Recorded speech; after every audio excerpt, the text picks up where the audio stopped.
Hello everyone, সবাই কেমন আছো? আশা করি সবাই অনেক ভালো আছো, সুস্থ আছো। আমিও ভালো আছি, সুস্থ আছি। আমি কালকে তো চলে যাব বাপের বাড়িতে। আমি ওই জন্য আরও বেশি সুস্থ আছি আর বেশি খুশিও আছি। কালকে বাবার বাড়িতে যাব। আমি ১.৫ বছর পর যাচ্ছি। মানে ১.৫ বছর। আমার শাশুড়ি মায়ের এই স্ট্রোক করেছে আজকে ১১ মাস। কিন্তু আমি তারও আরও ৭-৮ মাস আগে দিয়ে আরও যাই না। মোটামুটি ১.৫ বছর হয়ে গেছে যাইনি। যাই হোক তাও আমি কালকে না যেতাম না। মানে এখন মামার বিয়ে পড়ে গেছে। তোমরা তো অনেকেই ভিডিও দেখে বুঝতে পেরে গেছো আমার মামার বিয়ে আছে। বিয়েতে যাচ্ছি, তার জন্যই যাচ্ছি, নাহলে আমি যেতামও না।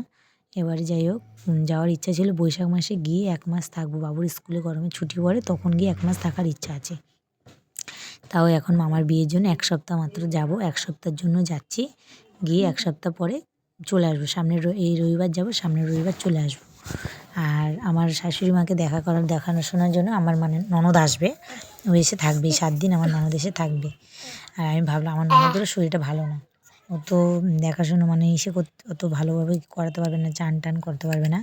তাই আমি বললাম চলো আজকে একটু ভালো করে তোমাকে হাঁটিয়ে দিই, কেন ননদ তো আর হাঁটাতে পারবে না। ওর শরীরও ভালো না যাই হোক ওই জন্য আমি বললাম আজকে আমি হাঁটাই, আবার ৭ দিন হাঁটানো যাবে না তোমাকে। এই জন্য হাঁটিয়ে দিলাম। বললো ঠিক আছে একটু হাঁটিয়ে দেবে। লাঠি দিয়ে না ২ দিন ধরে লাঠি দিয়ে প্র্যাকটিস করাচ্ছি হাঁটাটা। যে লাঠি দিয়ে যদি হাঁটতে পারে তাহলে তো খুব ভালোই বলো। ওই জন্য লাঠি দিয়ে একটু প্র্যাকটিস করাচ্ছি। ওকে বাই বন্ধু।